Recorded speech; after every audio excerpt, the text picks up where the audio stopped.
Bonjour, nous retrouvons pour notre troisième étape, l'Esprit Saint et nous, la mission et son œuvre. Nous continuons à lire ensemble pour nous préparer tous ensemble à Pentecôte 2022, le beau témoignage du pape François, être missionnaire aujourd'hui.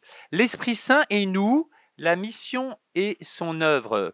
Voilà la question posée au pape lors d'une rencontre avec les œuvres pontificales missionnaires.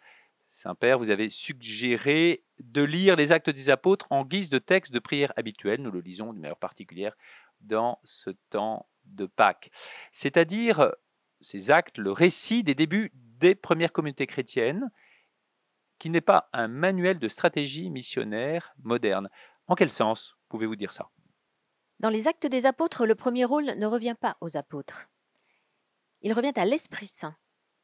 Les apôtres le reconnaissent et sont les premiers à l'attester. Lorsqu'ils font part à leurs frères d'Antioche des décisions du Concile de Jérusalem, ils écrivent « L'Esprit Saint et nous-mêmes avons décidé ».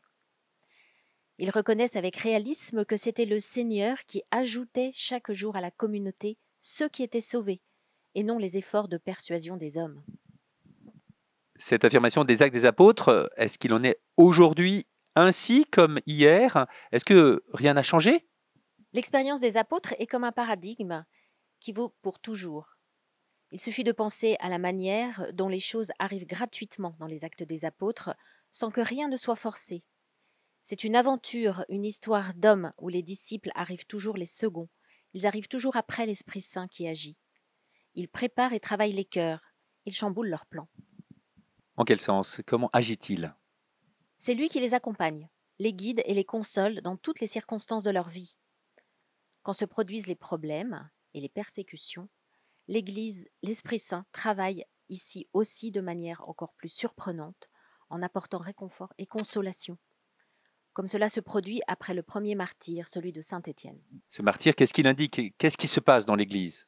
C'est le début d'une période de persécution et de nombreux disciples fuient Jérusalem pour se rendre en Judée et en Samarie. Là, alors qu'ils sont dispersés et en fuite, ils commencent à annoncer l'Évangile, même s'ils sont seuls, sans les apôtres demeurés à Jérusalem. Ils sont baptisés, et l'Esprit Saint leur donne le courage apostolique. Là, on voit pour la première fois que le baptême est suffisant pour annoncer l'Évangile. Voilà que c'est la mission. Elle est son œuvre, il est inutile de s'agiter. Est-ce que vous en voyez des conséquences directes de ce fait qu'il était inutile de s'agiter? Qu'est-ce que vous voulez dire par là? Il ne sert à rien que nous organisions, que nous crions. Les trouvailles et les stratagèmes ne servent à rien. La seule chose nécessaire est de demander à refaire aujourd'hui l'expérience qui fait dire l'Esprit Saint et nous-mêmes avons décidé. Cette expérience, si elle n'existe pas, quel serait le sens de l'appel à la mobilisation missionnaire dans l'Église et dans le monde? Sans l'Esprit, la mission devient une autre chose. Elle devient un projet de conquête, la prétention d'une conquête que nous effectuons, une conquête religieuse ou peut-être idéologique, même lorsqu'elle est faite avec de bonnes intentions. Mais c'est autre chose. Si quelqu'un me dit « Père, je pars évangéliser », je réponds « Bien, et que fais-tu » Et s'il me dit qu'il va évangéliser en essayant de convaincre les autres que Jésus est Dieu, je réponds toujours « Bien, mais cela n'est pas annoncer l'Évangile ». Ce n'est pas annoncer l'Évangile que de vouloir convaincre les autres? Si l'Esprit Saint est absent, il n'y a pas d'annonce de l'Évangile. Cela, tu peux l'appeler publicité, recherche de nouveaux prosélytes.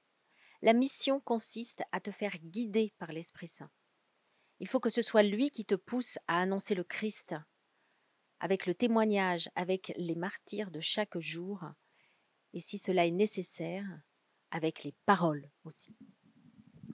Merci, voilà notre troisième étape, l'Esprit Saint et nous, la mission et son œuvre. Vous avez entendu des convictions fortes du pape François. Cela ne sert à rien, dit-il même. Il est inutile de s'agiter. Il ne sert à rien que nous organisions et que nous crions que Jésus est ressuscité si nous n'en avons pas fait l'expérience et si nous ne partageons pas cette expérience de l'Esprit Saint. Cher diocésain, est-ce qu'on peut se garder pour nous-mêmes cette simple question? Comment est-ce que je réagis par rapport à cette affirmation? Qu'est-ce que j'ai fait moi comme expérience de l'Esprit Saint nous invitons à la partager, cette question, dans votre cœur, avec l'Esprit Saint, dans la prière et avec d'autres autour de vous pour nous préparer tous ensemble à Pentecôte 2022. Et nous nous retrouvons prochainement pour la 4e rencontre. Sans Jésus, nous ne pouvons rien faire. Merci, à bientôt.